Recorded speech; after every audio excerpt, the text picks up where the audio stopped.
अस्सलामुअलैकुम सामीन और नाजरीन, आज की इस वीडियो के अंदर हम लोग ये वाला वीडियो देखेंगे। इस वीडियो के अंदर आप लोग देखोगे कि एक नौजवान नात खां का इंतकाल हो गया था और इंतकाल के 1.5 महीने बाद अचानक उसकी कब्र से अल्लाहू अल्लाहू की आवाज़ें आने लगती हैं। अगर आप लोगों को याद हो तो आज से 1.5-2 साल पहले पाकिस्तान के अंदर ये बात बहुत आम हो गई थी कि हर चौथी कब्र में से आवाज़ आ रही थी। किसी कब्र में ठक ठक की आवाज़ आ रही थी, किसी कब्र में से धम धम की आवाज़ आ रही थी, किसी कब्र से तो ये भी आवाज़ आ रही थी मैं जिंदा हूँ मुझे बाहर निकालो। और करीब करीब उन सभी कब्रों की कब्र कुशाई की गई, कब्रें खोली गई। जितनी भी कब्रों के लिए अंदर से आवाज़ आने का दावा किया जा रहा था, करीब करीब उन सभी कब्रों की कब्र कुशाई की गई, कब्रें खोली गई, पर किसी भी कब्र में से कोई भी इंसान जिंदा नहीं निकला। कुछ दिन तक तो लोग खामोश रहे, साल 1.5 साल, लेकिन एक मरतबा फिर ये एक वीडियो और सामने आई है। इसमें दावा किया जा रहा है कि एक नौजवान नात खां का इंतकाल हो गया और इंतकाल के 1.5 महीने बाद उसकी कब्र से अचानक अल्लाहू की आवाज़ें आने लगती हैं और फिर इस कब्र की भी कब्र कुशाई की जाती है। क्या निकलता है अंदर से, एक काम कीजिए, आप लोग खुद वीडियो देख लीजिए। नौजवान नात खान की कब्र से अल्लाह अल्लाह की आवाजें आने लगी तो अदालत से इजाजत लेकर पूरे गांव के सामने कब्र कुशाई की गई। जब कब्र खोदी गई तो मनाजिर क्या थे, जानिए सारे हकायक इस वीडियो में। बड़ा ये दुख की बात है कि आपका जवान बेटा ताहिर अब्बास वो इंतकाल कर गया।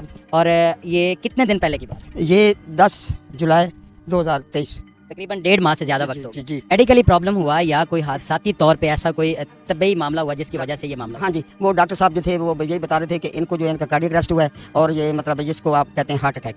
ये गुज़श्ता शब जब आप कब्रिस्तान में आए, पहले भी आप आते होंगे फातिहा खाने के? जी। तो कल जब आप आए तो तब क्या मामला हुआ उसको जरा बताइए। अच्छा, मैं अचानक शाम के 6 बजे का टाइम था, उस वक्त तकरीबन कोई 5 मिनट कम थे, तो मैंने फूल मतलब खिला दो। छोटा मेरा बेटा है वो आया तो वो कब्र के ऊपर लेट गया। तो जब लेट गया तो मुझे कहता है अबू भाई जो है ना वो जिंदा है। तो बीच में आवाज़ आई अल्लाहू, एक दफ़ा आवाज़ जो है वो ऐसा आई और 2 दफ़ा ज़ोर से अल्लाहू की आवाज़ें आई। बच्चे जो थे वो साथ ही कब्रिस्तान की जगह वो खाली पड़ी है, उधर वो क्रिकेट खेल रहे थे, उन्होंने भी आवाज़ें सुनी और इतनी ज़ोर से आवाज़ें आई अल्लाहू अल्लाहू अल्लाहू। क्योंकि मेरा ये ईमान था, क्योंकि जब आवाज़ें आती हैं तो साफ ज़ाहिर है कि उसमें कोई है मसला जिसमें वो आवाज़ें आ रही हैं, मुर्दा की तो आवाज़ें आती नहीं है। जी इमाम साहब बताइएगा कि जब आपको पता चला, आपने यहाँ पे कब्र का रुख किया, आके देखा, तो ये क्या सिलसिला हुआ और आप शरई लिहाज से आपका क्या कहना? जब हम नमाज मगरिब अदा करने के लिए तशरीफ़ लाए थे तो हमने कब्रिस्तान में देखा कि लोगों का जमे गफ़ीर उमड़ा है।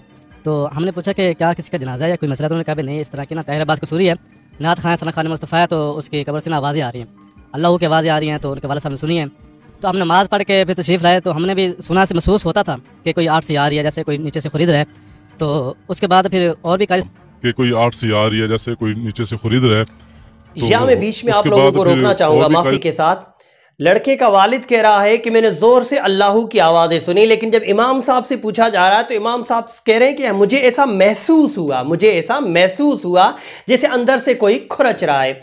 दोनों इंसानों की बातों में यही फ़र्क आ गया, इसे याद रखना। आगे देखते हैं। साहबान आए, उन्होंने भी कान लगा के देखो उनकी आवाज़ें आ रही हैं।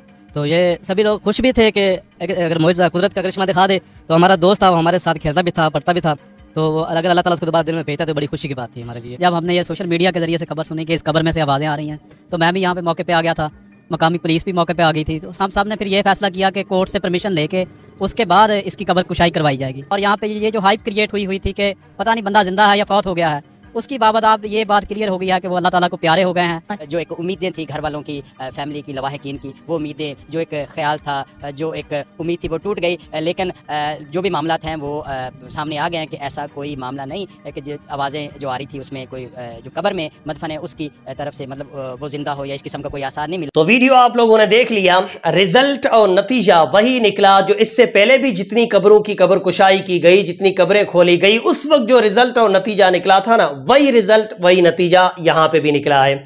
इस कब्र के अंदर से भी कोई जिंदा इंसान नहीं निकला, जिसे दफनाया था वो मुर्दा है, वो आलम बरज़ख में है। अल्लाह उसकी मग़फ़िरत फरमाए। मैं उस इंसान के लिए कुछ नहीं कहना चाहता हूं, मैं बस ये बताना चाहता हूं कि हमारी शरीयत इस्लाम ने अशद ज़रूरत के वक्त, सख्त ज़रूरत के वक्त कब्र खोलने की, कब्र कुशाई की इजाज़त दी है।